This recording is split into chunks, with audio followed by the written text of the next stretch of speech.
Good morning viewers. मैं राकेश कुमार आज फिर से जुड़ा हूँ आपके साथ अपने ड्राइंग के क्लास में। तो जैसा कि आप देख रहे होंगे कि ये जो ड्राइंग आपको आज दिखाया जा रहा है, ये ड्राइंग आप पहले भी देखे होंगे, क्योंकि इस ड्राइंग का मैंने पिछले क्लास में आपको ऑर्थोग्राफिक बनाकर दिखाया था और सारे डायमेंशन से भी वाकिफ करवाया था कि कौन सा डायमेंशन किस ओर से कितना दिया गया है। ठीक है, तो जैसा कि आप देख रहे हैं कि हर एक क्लास में मैं एक आइसोमेट्रिक बता रहा हूं और ठीक उसी का ऑर्थोग्राफिक भी बता रहा हूं आपको, ताकि आप भी साथ साथ में आइसोमेट्रिक भी बनाते चलें और ऑर्थोग्राफिक को भी बनाते चलें। इससे आपको क्लियर होगा कि आइसोमेट्रिक को देखते हुए ऑर्थोग्राफिक कैसे बनाते हैं। तो चलिए आज मैं फिर से इस आइसोमेट्रिक का आपको डायमेंशन बता दे रहा हूँ। ये आप देख पा रहे होंगे, ये जो आपका टोटल विड्थ का भाग है ये 45 mm है एंड ये टोटल लेंथ का जो भाग है वो 50 mm है ना। ये पॉइंट से यहाँ तक की दूरी, यानी कि आप यहाँ पे देख पा रहे होंगे, ये पॉइंट से यहाँ तक की जो दूरी है वो 30 mm है। ये कोई लाइन हमारा ड्राइंग के अंतर्गत का नहीं है, ये हमारा एक्सटेंशन लाइन दिखाया गया है, लेकिन ये आपको सटा हुआ दिख रहा होगा तो इससे आप कंफ्यूज ना हो। ये जो हमारा ये एक्सटेंशन लाइन है, क्लियर है। ये पॉइंट का दूरी आपका 10 mm है एंड ये जो हाइट दिखाया गया है इस हाइट का भी दूरी 10 mm है। टोटल हाइट आपका 30 mm एंड ऊपर से आप देख पा रहे होंगे तो ये दूरी आपका तो 30 mm है और पूरा जो ये दूरी होगा वो तो 50 होगा। इस साइड से देखें तो ये पॉइंट का दूरी आपका 10 mm है एंड ये दूरी आपका 15 mm। तो देखने में तो काफी आसान है ये आइसोमेट्रिक, क्योंकि इससे थोड़ा टफ आप पहले बना चुके हैं, तो इस आइसोमेट्रिक को भी आसानी पूर्वक आप बना लेंगे। तो चलिए हम स्टार्ट करते हैं इस आइसोमेट्रिक को ड्रॉ करने के लिए। तो सबसे पहले मैं क्या करूंगा, इस आइसोमेट्रिक का ब्लॉक तैयार करूंगा, है ना। तो ब्लॉक तैयार करने के लिए सबसे पहले हमें देखना होगा कि हमारा टोटल लेंथ क्या है, टोटल विड्थ क्या है एंड टोटल हाइट क्या है। तो आप यहाँ देख पा रहे होंगे कि मैं एक नीचे बेस लाइन पे यहाँ पे रखा हुआ, उसके ऊपर एक लाइन रखा हूँ जिसके ऊपर से मैं आइसोमेट्रिक का पॉइंट डालूंगा। तो हमारा वही काम होगा। सबसे पहले हमें 3 लाइन लेना है ना, जो कि हर एक आइसोमेट्रिक के लिए कॉमन सा लाइन होता है। तो 3 लाइन पहले हम ड्रॉ करेंगे, 2 हॉरिजॉन्टल और एक वर्टिकल। तो 2 हॉरिजॉन्टल जो होगा हमारा 30 डिग्री के एंगल में होगा, जो कि आप देख पा रहे होंगे किस प्रकार से सेट स्क्वायर सेट करके लाइन लिया जा रहा है।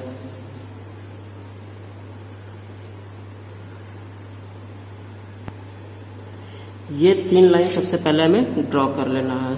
3 लाइन ड्रॉ करने के बाद आपको करना क्या है, आपका टोटल लेंथ दिया गया है किस ओर, लेफ्ट साइड की ओर। ये देख रहे होंगे ये राइट साइड एंड ये लेफ्ट साइड, यानी कि इसी ओर हमें 50 mm का पॉइंट लगाना है। तो सबसे पहले हम 50 mm का पॉइंट ले लेते हैं। ये हमारा 50 mm क्लियर है। उसके बाद का हमारा टोटल विड्थ क्या है, 45 mm। तो इस ओर भी पॉइंट करेंगे 45 mm। अब देख रहे होंगे कि जो भी मैं पॉइंट कर रहा हूँ इसी पॉइंट से हम आगे डायमेंशन को ले रहे हैं, है ना। तो 45 mm आप देख पा रहे होंगे, क्लियर रूप से आपको दिख भी पा रहा होगा कि ये 45 mm हमने पॉइंट किया यहाँ पे। एंड हाइट आपका क्या है, टोटल 30 mm। तो 30 mm हाइट को भी पॉइंट करेंगे।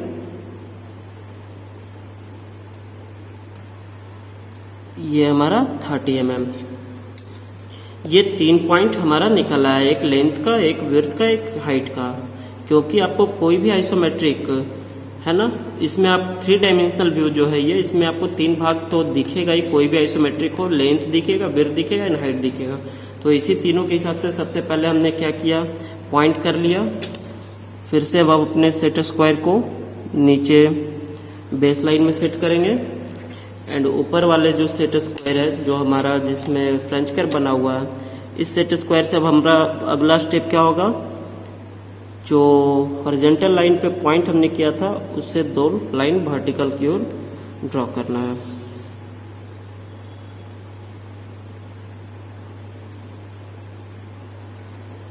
ये यहाँ पे, ठीक है। अब फिर से हम वापस वही 30 डिग्री वाले एंगल पे सेट करेंगे एंड ये पॉइंट से इस ओर वापस इसे मूव करने के बाद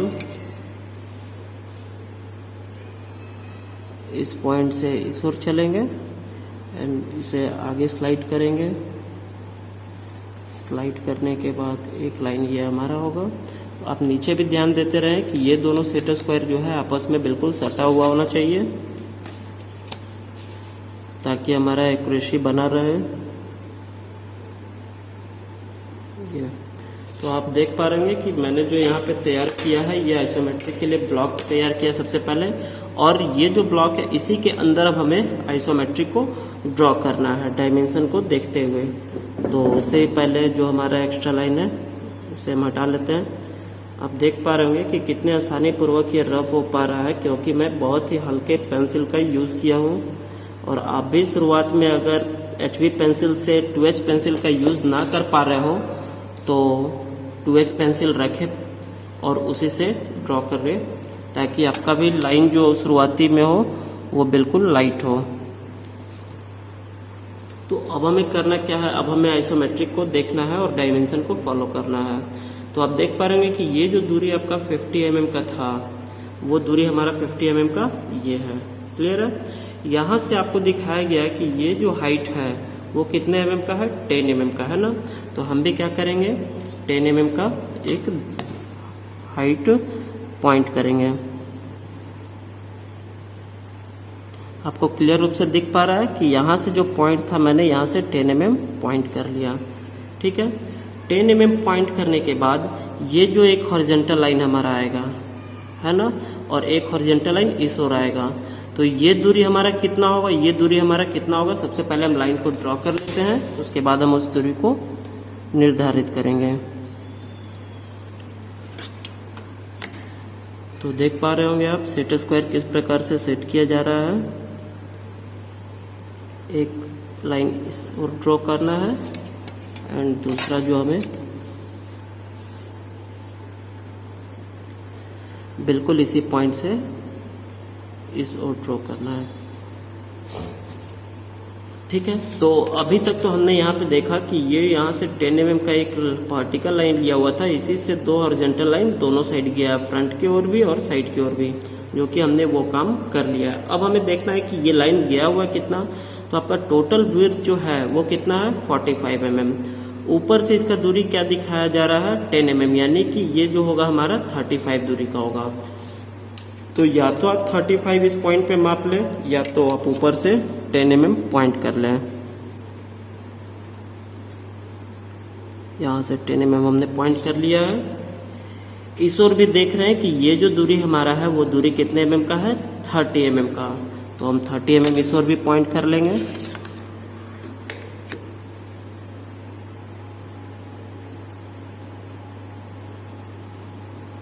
ये हमारा 30 mm। ठीक है, अब ये दोनों पॉइंट तो हमारा ये लाइन का जो पॉइंट था वो तो हमारा ऊपर से वर्टिकल लाइन लेने पर ये निकल आएगा। ये जो 30 mm का था इसे कहाँ पर टच करवाया जा रहा है, ये ऊपर के 10 mm पे। तो आइए हम ऊपर का 10 mm का भी पॉइंट कर लेते हैं पहले। तो ये आप देख पा रहे हो कि यहाँ से ये 10 mm हमने यहाँ पे पॉइंट कर लिया। अब हमें करना क्या है, तो सेट स्क्वायर को फिर से वापस नीचे सेट करेंगे।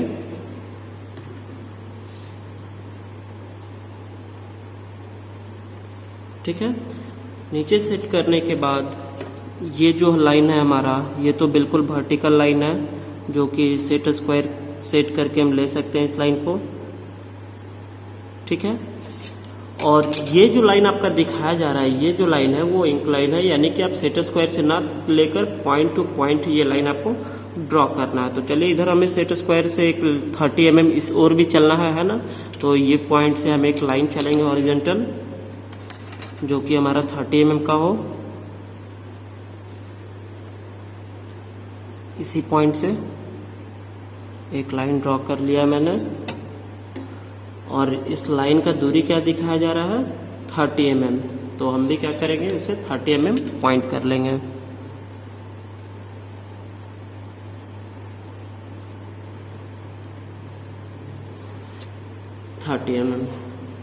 क्लियर है?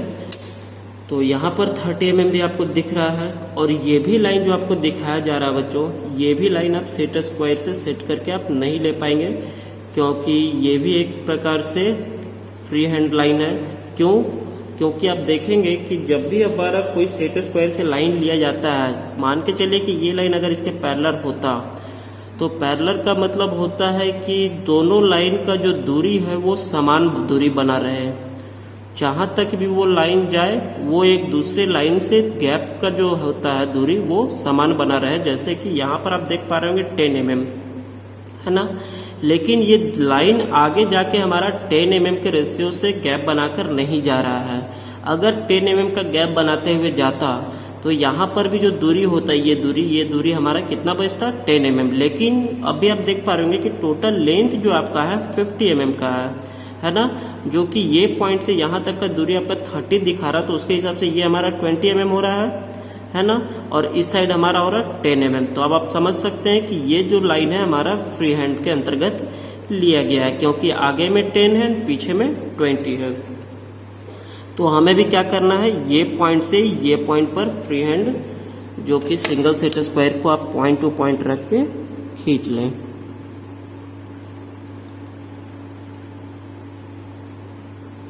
ठीक है, अब ये लाइन तो मैंने यहाँ पर ड्रॉ कर लिया है, जो कि ऊपर का शेप आपका यहाँ पर निकल आया है। अब उसके बाद आप देख रहे होंगे कि ये जो 10 mm था, ये नीचे साइड भी आपका इंक्लाइन के अर्थात फ्री हैंड के लाइन ही यूज किया जाएगा, क्योंकि ऊपर से 10 है तो नीचे से भी आपका 20 दिखाया जा रहा है, क्योंकि टोटल 50 है। 50 में ये दूरी आपका 30 दिख रहा है, तो ये दूरी आपका 20 है, यानी कि इस लाइन को भी आप सेट स्क्वायर से यूज करके नहीं ले सकते हैं। तो हमें करना क्या है, सिंगल सेट स्क्वायर से पॉइंट टू पॉइंट इस लाइन को ड्रॉ करना है। ये इस प्रकार देख पा रहे होंगे। अब करना क्या है, तो ऊपर का ये शेप जो है आप नीचे से आप देखते आ रहे होंगे कि ये जो आपका पोर्शन है, ये पोर्शन हमारा निकल आया है। अब हमारा बचा क्या, तो यहाँ से जो हमने दूरी चला था कितना 35, कैसे, टोटल विड्थ था आपका 45 का, एंड यहाँ से यहाँ का दूरी हमारा 35 होगा, तो ही ये 10 मिलकर आपका 45 होगा, है ना। यानी कि आप 45 से 10 mm अगर इसका दूरी को अगर लेस करेंगे तो ये दूरी आपका 35 ही निकल आएगा, जो कि ये दूरी आपका ये 35 है। यानी कि ये पॉइंट से अब हमें एक हॉरिजॉन्टल लाइन ड्रॉ करना है, कितने mm का, 15 mm का। तो सेट स्क्वायर को फिर से हम वापस उसी बेस लाइन पे सेट करेंगे, एंड ऊपर वाले सेट स्क्वायर को इस प्रकार से सेट करके या पॉइंट से एक हॉरिजॉन्टल लाइन ड्रॉ करेंगे। हॉरिजॉन्टल लाइन तो हमने ड्रॉ कर लिया। अब इस लाइन का दूरी हमारा कितना दिखाया गया था, वो दूरी था आपका 15 mm। तो हम भी क्या करेंगे, यहाँ से 15 mm पॉइंट कर लेंगे, ये हमारा 15 mm। तो आप देख रहे हैं बच्चों कि जो भी मैं यहाँ पे लाइन ड्रॉ कर रहा हूँ, सारे लाइन को इस डायमेंशन के हिसाब से फॉलो कर रहा है। यानी कि जो हॉरिजॉन्टल लाइन के आधार पे दिया गया वो हॉरिजॉन्टल लाइन के आधार पे मैं सेट स्क्वायर सेट कर रहा हूँ, एंड जो वर्टिकल लाइन के आधार पे दिया गया हम उसे वर्टिकल लाइन के आधार पे सेट करेंगे। तो सेट स्क्वायर सेट करने के लिए तो आप पहले भी देखे और आगे क्लास में देखते भी आ रहे हैं कि सेट स्क्वायर जो होता है हमारा 3 ही प्रकार से ज्यादातर हमारा यूज होता है, जो कि एक हॉरिजॉन्टल, ये दूसरा हॉरिजॉन्टल, एंड ये वर्टिकल। तो सेट स्क्वायर वही 3 प्रोसेस में सेट करना है। सिर्फ ध्यान इतना रखना है कि किधर से हमें सेट करें ताकि वो लाइन हम ड्रॉ कर सकें। ठीक है, तो देखा आपने कि यहाँ से ये दूरी हमने क्या किया है, 15 mm यहाँ पर पॉइंट कर लिया है ना। ये लाइन जो हमारा 15 mm का पॉइंट कर लिया। अब क्या किया गया है कि ये 20 mm का जो गैप था, यानी कि ये जो दूरी दिखाया गया था 20 mm, या फिर इस ओर से कह सकते हैं तो ये जो 30 mm का पॉइंट था, इसे 15 mm के पॉइंट से मिला दिया गया है। तो हम भी क्या करेंगे, दोनों पॉइंट को एक दूसरे से टच करवाएंगे। ये तो ये पॉइंट आप देख पा रहे होंगे कि ये पॉइंट यहाँ से यहाँ तक का दूरी आपका निकल आया है, जो कि ये शेप भी आप सामने का देख पा रहे होंगे कि बिल्कुल इसी प्रकार से ये शेप दिख रहा है। अब हमारा लास्ट लाइन क्या बचा, तो ये जो पॉइंट था, यानी कि ऊपर की ओर से जो 30 mm जो हमने ड्रॉ किया था, ये जो हमारा 30 mm, ये 30 mm के पॉइंट को 15 mm के पॉइंट से मिला दिया गया है। तो हम भी सिंगल सेट स्क्वायर से ये 30 mm के पॉइंट को 15 mm के पॉइंट से मिला देंगे। तो अब जाकर आपका टोटल आइसोमेट्रिक जो है बच्चों, यहाँ पे फिगर के अनुसार बिल्कुल तैयार हो चुका है। लेकिन इसमें आपको क्लियरिटी नहीं दिख पा रहा होगा, क्योंकि इसमें जो भी है हमारा डायमेंशन के आधार पर बना हुआ है, लेकिन इसमें कुछ एक्स्ट्रा लाइन है जो कि उस एक्स्ट्रा लाइन को हम हटाएंगे तो ही ये एज इट इज इस ड्राइंग के अनुसार दिख पाएगा। तो चलिए हम अपने एक्स्ट्रा लाइन को रफ करते हैं। हाँ, तो बच्चों आप देख रहे होंगे कि जो भी आइसोमेट्रिक हमारा था वो आइसोमेट्रिक यहाँ पर बिल्कुल उसी प्रकार से दिख रहा है, क्योंकि जो भी एक्स्ट्रा लाइन यहाँ पर दिया हुआ था उस एक्स्ट्रा लाइन को मैंने यहाँ पे रफ कर दिया है। तो आप भी घर बैठे बच्चों जरूर कोशिश करें, प्रैक्टिस करते रहें, क्योंकि जब तक आप प्रैक्टिस नहीं करेंगे तब तक आप ना कोई आइसोमेट्रिक ही ड्रॉ कर पाएंगे ना कोई ऑर्थोग्राफिक ही ड्रॉ कर पाएंगे। क्योंकि वीडियो देखना या फिर क्लास में आकर बैठना उससे कुछ नहीं होता जब तक आप खुद से प्रैक्टिस ना कर पाएंगे, क्योंकि मेन यहाँ पर काम है आपका सेट स्क्वायर को सेट करना। जब तक आप सेट स्क्वायर सेट करने का प्रैक्टिस नहीं करेंगे आप सेट स्क्वायर सेट नहीं कर पाएंगे। आप समझ पा रहे होंगे, देख पा रहे होंगे कि आपको लग रहा होगा कि आप सेट स्क्वायर सेट कर ले रहे हैं, लेकिन सेट स्क्वायर सेट करने के साथ साथ आप आइसोमेट्रिक अगर नहीं ड्रॉ कर पा रहे तो इसका मतलब सेट स्क्वायर भी सही ढंग से नहीं सेट कर पा रहे हैं। तो इसीलिए आप घर बैठे आप प्रैक्टिस भी करते रहे वीडियो को देखते हुए एंड ड्राइंग का आइसोमेट्रिक एंड ऑर्थोग्राफिक भी कन्वर्ट करते रहे। तो जो डायमेंशन यहाँ पर दिया हुआ था इस फिगर में, उस डायमेंशन के आधार पर मैंने यहाँ पे आइसोमेट्रिक ड्रॉ किया है, जो कि आपको देख पा रहा होगा कि बिल्कुल इसी प्रकार से ये आइसोमेट्रिक हमारा बना है।